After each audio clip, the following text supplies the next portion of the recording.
ini nanti supaya gayeng ke Bante, sehingga nanti kita harapkan yang hadir ini bertanya supaya gayeng. Tapi kalau nanti yang hadir nggak bertanya berarti semua pinter Bante. Nanti kita yang gantian tanya mereka. Ini yang hadir semuanya harus siap pertanyaan ya. Kalau enggak kita yang tanya ke jenengan. Para Bapak Ibu yang saya hormati, seperti tadi yang saya katakan, supaya jagongan, namanya jagongan itu kan harus dua arah, bukan monolog atau banting ya. Kalau jagongannya harus dua arah, sehingga saya sangat berharap yang hadir ini bertanya. Kalau nggak bertanya berarti semuanya pinter gitu loh. Siapanya Pak? Iya. Dari pojok sana satu, terus yang dari sana nggak ada yang tanya dari sana?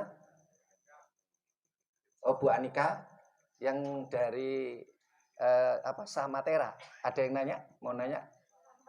Samanera. Saya ikut-ikutan salah Bang. Mohon diperkenalkan namanya dan dari mana. Pertanyaannya singkat, padat. Mari, silakan. Terima kasih Bapak Moderator. Saya Suyanto, anggota Pokjaluh Malang Raya, tinggal di Junrejo, Kota Bandung. Pertanyaan pertama untuk Bante. Tadi dikatakan bahwa bangsa akan bertahan kalau rakyatnya mempertahankan seni sastra budaya sendiri. Namun kenyataan generasi muda bangsa kita ini kan pada keranjingan budaya seni luar. Sementara minat untuk belajar dan melestarikan seni budaya sendiri sangat kecil. Nah, menyimak dan menghubungkan kondisi real itu tentu kami merasa khawatir. Apakah ini tanda-tanda bangsa dan negara kita akan hilang? Kalau generasi muda bangsa Indonesia ini semakin keranjingan seni sastra budaya luar dan terus melupakan seni sastra budaya sendiri. Lalu bagaimana mengatasinya? Bagaimana langkah apa yang harus kita lakukan untuk Bante itu? Apa yang disampaikan Pak Yanto itu dari Junrejo, saya jadi teringat. Ada orang Belgia namanya Bernard de Maille. Ini mempelajari gamelan untuk pengobatan penyakit akut dan kronis. Nah, pesannya gamelan itu di Junrejo. Nah, padahal yang punya gamelan itu kan kita. Jadi gamelan untuk pengobatan penyakit akut dan kronis. Bahkan penyakit yang parah pun bisa disembuhkan dengan gamelan. Sementara karena keturunan generasi muda kita kan seperti sudah lupa pada leluhurnya, sehingga sesuatu yang cerdas itu akhirnya diambil alih, budaya yang cerdas tadi diambil alih oleh Bernard de Maille. Nah, karena rasa terima kasihnya kepada Sang Jawa, Bernard de Maille ini kemarin sempat disiarkan di RCTI kurang lebih 10 tahun yang lalu. Bernard de Maille ini membuat taman yang bernuansa Jawa. Karena hasil dia dapatkan dari gamelan untuk pengobatan itu, kira-kira kalau untuk beli dawet gitu desa Ampel Gading kelep kabeh. Sak kecamatan Tirtoyudo. Lho sing di gamelan lo malah ora krasa kelangan. Karena apa yang disampaikan Bante itu sebenarnya pernah disampaikan oleh Ki Hajar Dewantoro. Untuk menghancurkan suatu bangsa, tidaklah harus dengan kekuatan militer dan persenjataan canggih, tapi hancurkan budayanya, hancurlah bangsa tersebut. Dan bangsa ini memang, ya saya katakan sudah hancur. Sekarang kalau kita tanya, kita orang Jawa, ciri khas Jawa apa sih? Kadang-kadang kita kehilangan loh Bante, ciri khas Jawa itu kayak apa gitu. Nah tentunya nanti kita harapkan dari Bante itu ulasan solusinya bagaimana gitu. Kalau kata bijak lain untuk menghancurkan suatu bangsa itu hancurkan budayanya, putuskan hubungan leluhurnya dengan generasi penerusnya. Terus yang satunya lagi lupa saya Bante, apa Bante? Sejarahnya kaburkan, sehingga ini mulai dikaburkan. Borobudur ini karya itu Bante, bukan karya orang Buddha Bante. Itu klaim mereka gitu loh. Yo tapi ya biarkan aja, karena ketika bicara agama itu kan memang selalu bertolak belakang dengan sains dan teknologi. Kalau kita bicara sains, kita berproses untuk mencari sesuatu, oke, kita baru yakin. Tapi kalau kita bicara agama, kita harus yakin dulu, baru mencari pembenaran. Selalu tidak akan ketemu gitu loh. Padahal Borobudur ini adalah ilmu pengetahuan yang luar biasa. Jadi Borobudur itu merupakan ilmu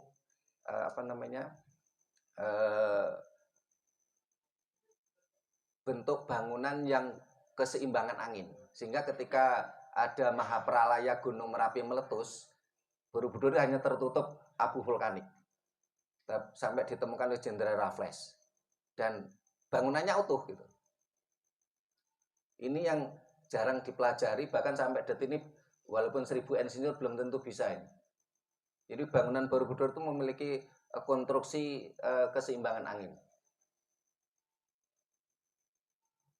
Dan Borobudur tidak hanya sekedar batu ditumpuk kayak kayak tembok Cina gitu. Itu kehebatan bangsa kita. Nah, ini tadi ada penanya laki-laki sekarang dari Bu Anika. Biar sekalian nanti Bante dan Mas Ekonya jawabnya agak leluasa. Kita silakan Bu Anika tadi yang mau nanya tadi.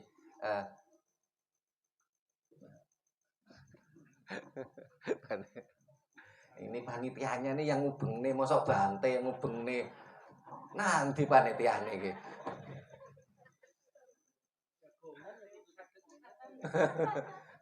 Yeah. Silakan Bu, singkat, padat, dan jelas, kenalkan juga dirinya. Terima kasih. Perkenalkan, nama saya Ibu Anika. Saya dari Dampit.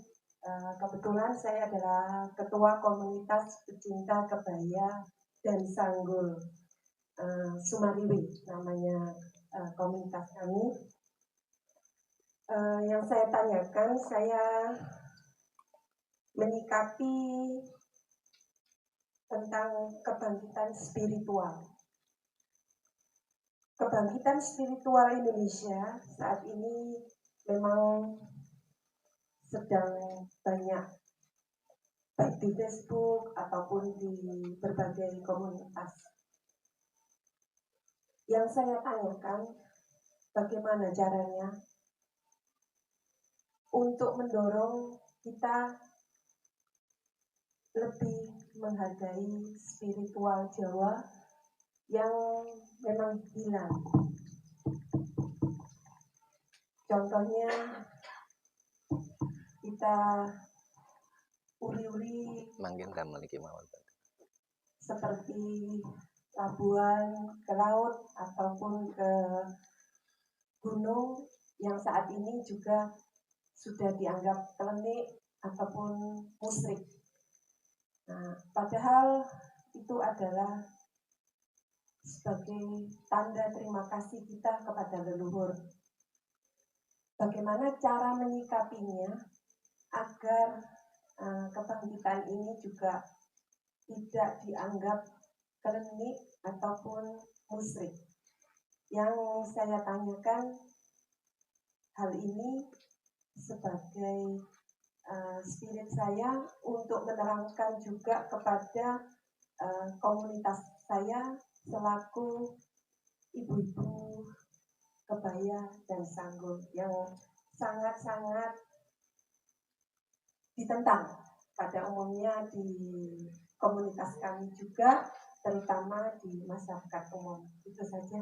Terima kasih. Terima kasih Bu Anika.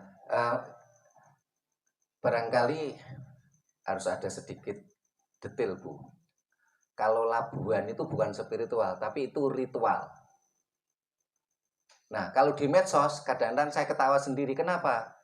Orang baru bisa bakar rubah aja udah ngakunya spiritual.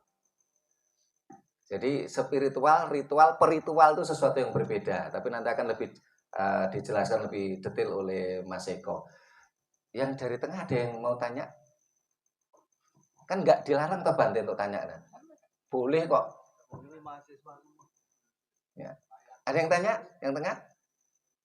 Belum. Nah, baik, kalau belum dari Pak Yanto tadi tentang budaya, tentunya yang kita perlukan saat ini kan solusinya, Bante. Bagaimana supaya bangsa ini bangkit, bangsa ini berjati diri, tidak menjiplak.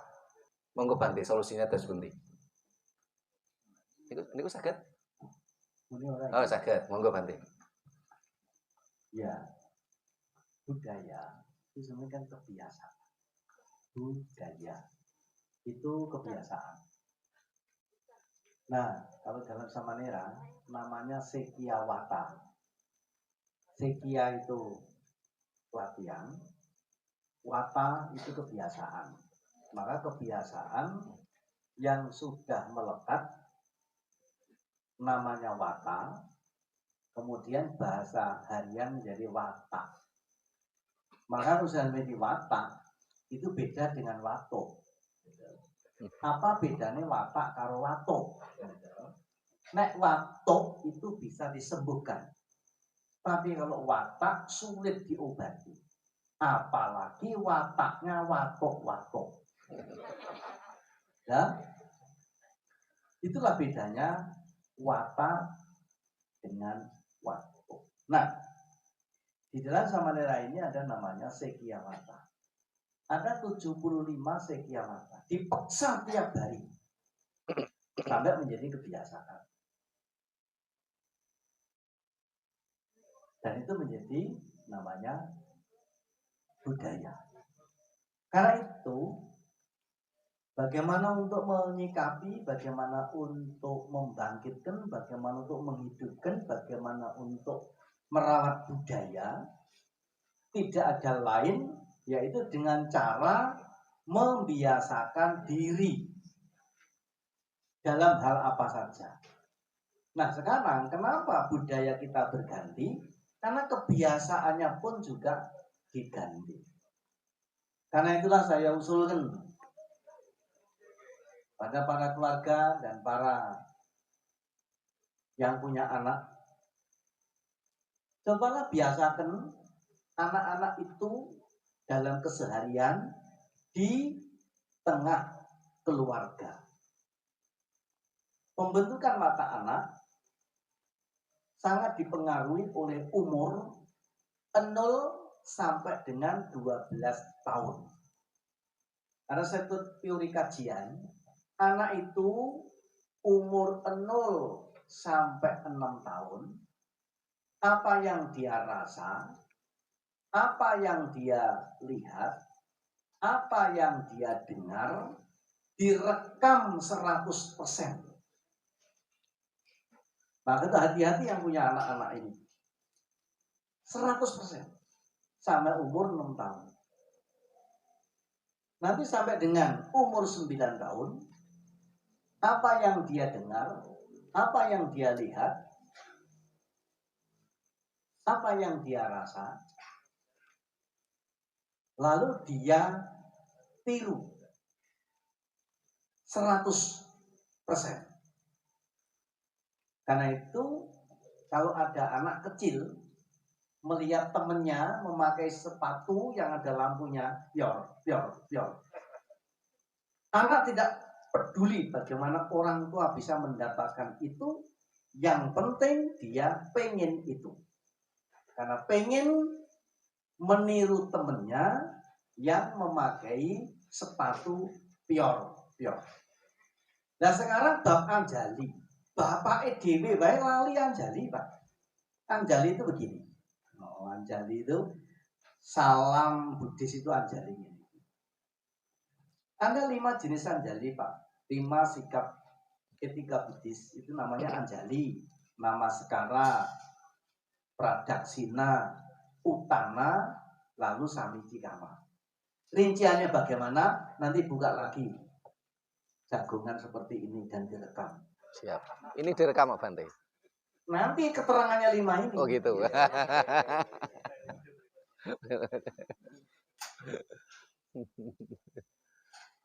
Karena itu cobalah biasakan bapak-bapaknya juga ngajari anjali. Kalau lewat di depan orang tua, anjali apa, ajari apa, nanti akan meniru. Nah, kalau dia sudah meniru dan apalagi menjadi watak, sulit dihapuskan. Maka ada istilah ciri wanci lelewo ginowo mati. Artinya watak itu dibawa sampai mati. Ada wong mati sing duweni kebiasaan. Itu wong mati ki tangane langsung gegem. Begitu digegemke buka meneh. Gegeme buka meneh. Gak melongo, Pak. Wah, ini duruktinya itu ingat ini apa? Akhirnya dia mengeluarkan duit dari kantongnya itu. Duit yang nilainya sama Pak Yakob. Tulis itu. Dia penulis wartawan ini. Duit dikeluarkan 2 lembar nominal yang sama. 120-an, 120-an. Cekel ke tangan kiwa, tangan kengem. Begitu dipegangi uang itu Pak, seketika tangannya terus gegem, matanya pun terus merem. Kenapa begitu? Ternyata dia itu selama hidupnya itu tukang rentenir. Makanya dia mati pun tangannya tetap ngene Bu, ngitungi sapa sing urung bayar, sapa sing urung bayar gitu. Ini betul. Dan yang cerita ini yang cerita di Jakarta ada seorang ibu, dia melayani kematian ini lebih dari 37 tahun. Jadi bagaimana modelnya orang mati itu dia tahu. Kalau orang mati masa hidupnya punya musuh, sudah di dalam peti itu Pak, musuhnya datang, petinya muni ya tok tok. Ini bener, nggak percaya tekon wong. Terus ada orang di desa-desa yang punya kebiasaan ngesuk tapel wates. Batas pekarangan, jenenge tapel wates. Kalau ini pekarangan per pekarangan punya pagar. Biasanya dari pepohonan. Kalau dia ngesuk caranya begini Pak, nanam 1 batang pohon. Nanam ora jejit Pak miring ini. Nah. Nanti kan sudah tumbuh Pak ditekning ini. Meskipun hanya sekilan, itu sekilan dan sekilan. Dan ini ternyata dimanapun sama. Orang-orang yang punya kebiasaan ngesek tapel wates, engko nek mati dipendem, karasane ora cukup. Makamnya itu tidak cukup. Dan ini saya dengar di Jawa. Saya di Sulawesi, dengar begitu. Saya di Jawa Tengah, dengar begitu. Saya ke Sumatera, dengar begitu. Dan betul-betul, karena sudah betul-betul nggak bisa cukup Pak. Begitu dimasukkan, nggak cukup. Dipapras lagi, dimasuk lagi, nggak cukup lagi. Entah apa tidak, biar we. Dan ini benar, nggak percaya tekonono wong sing tukang mendembok mati. Jadi itulah watak. Karena itu dalam hal apapun yang didengar lebih dari 20 kali itu akan menjadi memori yang permanen. Kenapa kita bisa hafal dengan Pak Sutrimo? Karena kita sudah melihat lebih dari 20 kali. Itu teori. Jadi kalau sampai pengen membentuk watak kepada siapa saja, tunjukkan, ulangi sesuatu itu minimal 20 kali yang sama. Nah sekarang kenapa gamelan? Gamelan pernah ditinggalkan. Ini cerita zaman lama. Dulu seluruh Nusantara itu punya gamelan. Tapi kita didesak oleh budaya baru yang menghapus gamelan. Maka di tempat itu tidak lagi tersisa yang namanya gamelan. Tapi ternyata dalam waktu yang sangat lama menjadi rindu dengan gamelan yang merdu itu. Yang namanya seni. Tetapi seni dirindukan. Gamelan sudah tidak ada. Lalu apa musiknya? Musiknya Karena sudah tidak ada lagi gamelan, seninya dihidupkan kembali, gamelannya tidak ada, maka musiknya tinggal telapak tangan.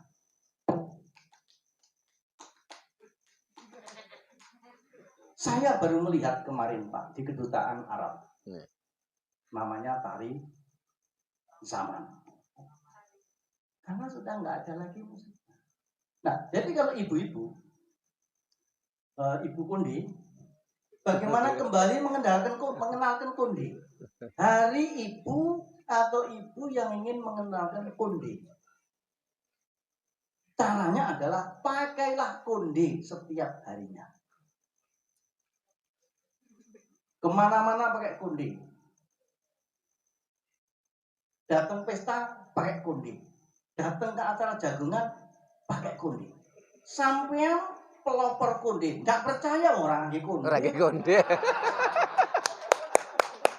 Nah, kenapa ini dikenal? Kalau model begini mesti biku. Satu, bajunya nggak pernah ganti.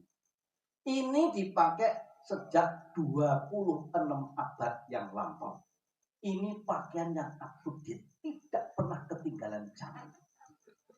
Saya jadi dukun, jadi dosen, bajunya tidak pernah ganti.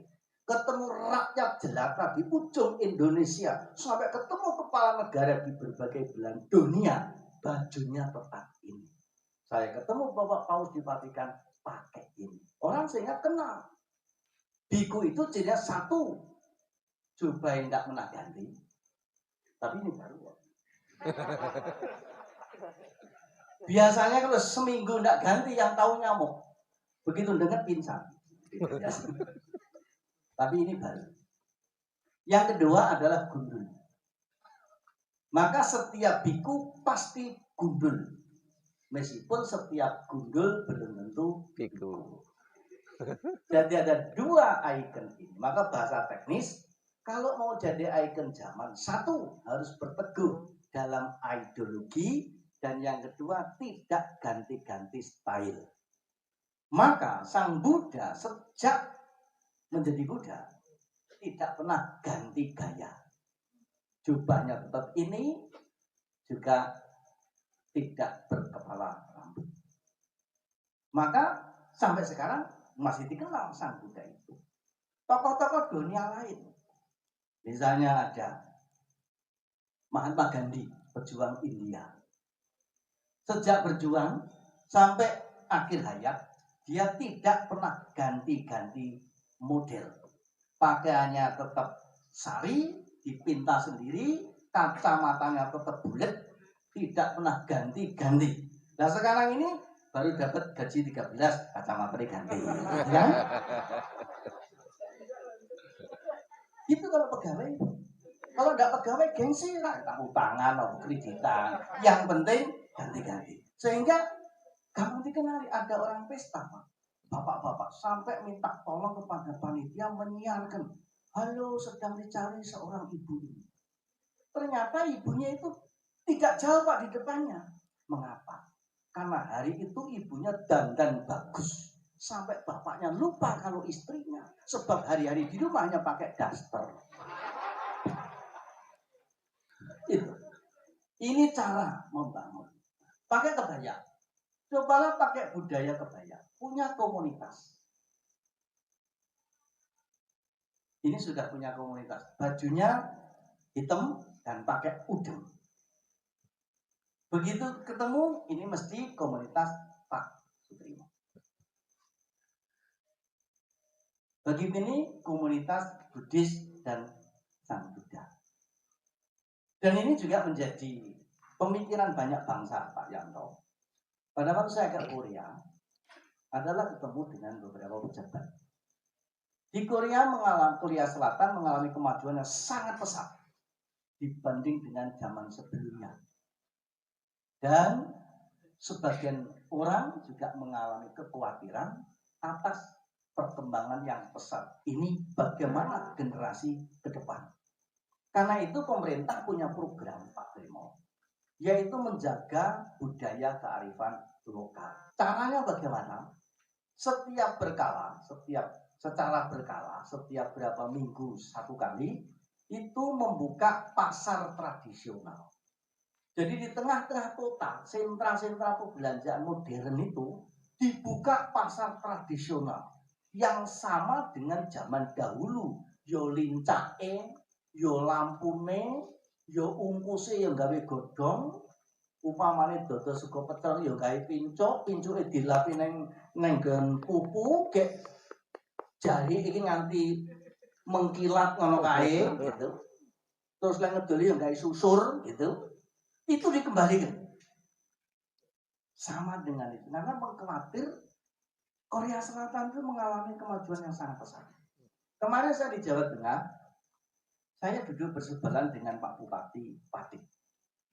Pak Bupati Pati juga mempunyai program, itu saya bukan banding, saya buat perbuk bahwa minggu keberapa seluruh staf kabupaten dan seluruh karyawan kabupaten dan untuk dinas-dinas di kabupaten, seluruh kabupaten diperbukkan harus memakai pakaian kearifan lokal.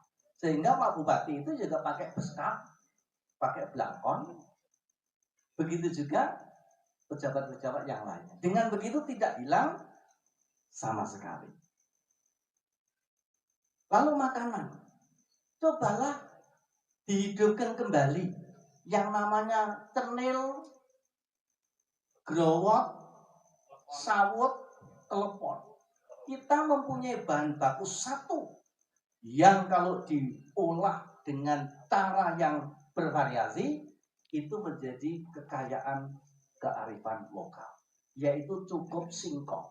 Singkong ini memang beda irisane, lain namanya juga beda rasanya.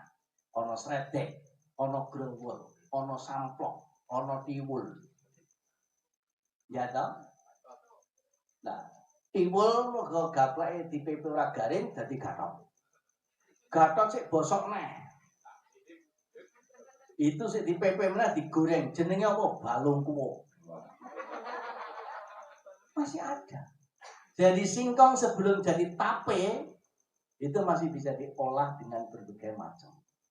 Tapi singkong ditinggalkan oleh jajan yang belum lama ada. Satu biji harganya berpuluh ribu, itu pun tengahnya bolong. Nah, mari kita bangun lagi. Nah, jadi kalau Pak Yanto tadi bagaimana solusinya? Mari kita jaga, kita biasakan, dan kita tunjukkan karena kerja pikiran itu bahwa terhadap satu objek yang sudah pernah dilihat minimal 20 kali, dia akan menjadi ingatan atau menjadi memorium yang permanen. Itu caranya. Gamelan, biara sekarang podo duwe gamelan. Saya berbicara gamelan di lingkungan biku 30 tahun yang lalu saya di sidang sangga. Diadili. Nanti saya midur urung dadi biku waktu itu. Mungkin malah ikut mengadili mulai. Iya, wong saya dengar kok bisi aneh nih.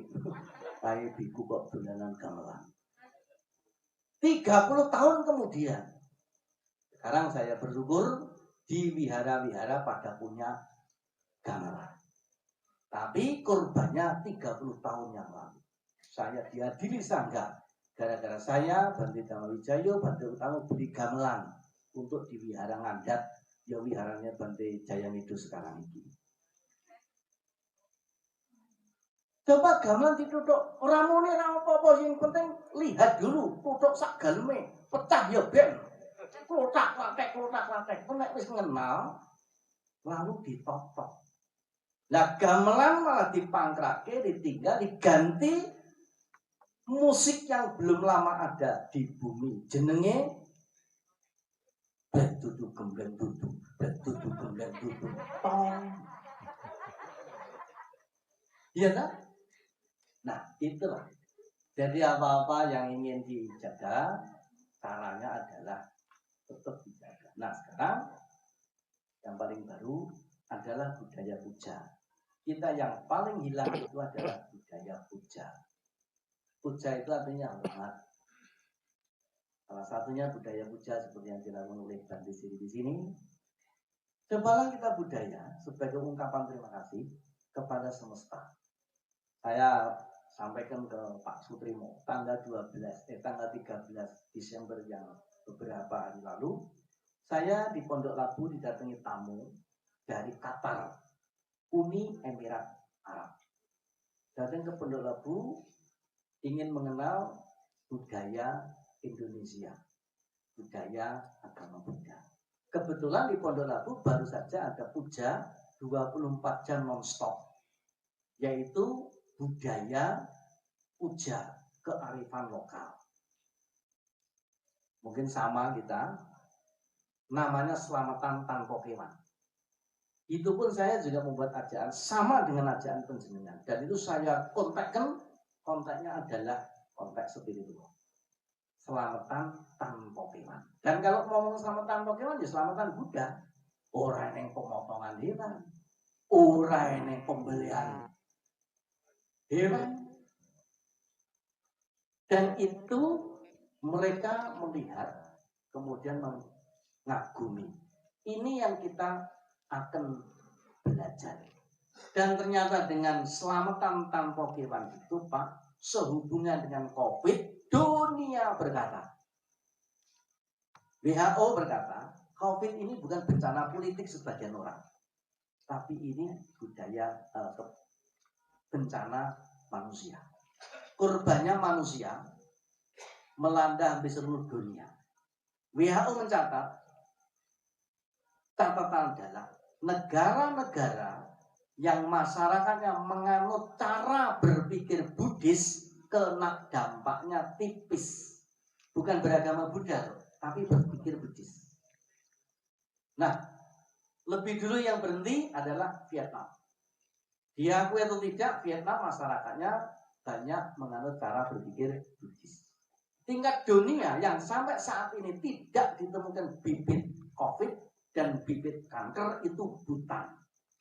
Bhutan adalah negara Buddhis yang di sana punya undang-undang dilarang motong pohon, dilarang motong hewan.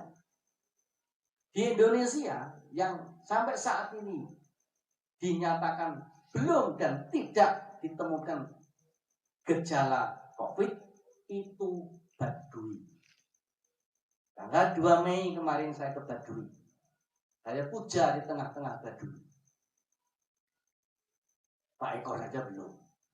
Datang ke sana ditekani politikus-politikusnya. Saya malah leluhurnya. Nah, jadi itu jawaban saya. Bagaimana solusinya untuk menjaga budaya ini adalah mengenalkan, membiasakan kepada para generasi. Budaya puja ini kalau setiap wihara juga melakukan, nanti akan hidup lagi di wihara-wihara. Nah, sementara wihara-wihara sendiri juga tidak mengenalkan budaya puja. Wihara kering, tidak ada bunga aja plastik. Nah, padahal kalau kita mengungkapkan terima kasih kita kepada bumi langit, apa yang telah diberikan oleh bumi langit itulah yang kita tunjukkan sebagai anak dari bumi langit. Namanya puja bumi, polo pendem, polo rambat, polo layang, lan polo gantung. Polo gantung itu apa? Ya apa-apa sing menggantung kaya buah-buahan, ya pelem, nongko, wong kendat, barang kuwi ya polo gantung gitu kan. Nah, polo layang itu apa? Lombok, artinya sing madhep nang dhuwur, sak piturute. Lah polo rambat itu apa? Ya apa walok dan sak piturute. Polo pendemi apa? Ya telo, ya gote, wong mati, barang kuwi gitu. Itu namanya polo pendem. Saya menggarisbawahi katanya Pak Eko tadi, bumi. Kenapa jenenge bumi? Bumi artinya ditanduri tebu semu. Mula dibasake siti, isine wong mati gitu kan. Nah, bahasa Palinya Paktawi, bahasa Sanskerta Pratawi, bahasa kamus kita Pertiwi. Terima kasih. Terima kasih Bante. Tepuk tangan untuk Bante. Soalnya mesti pentelengi. Oh. Terima kasih. Iya.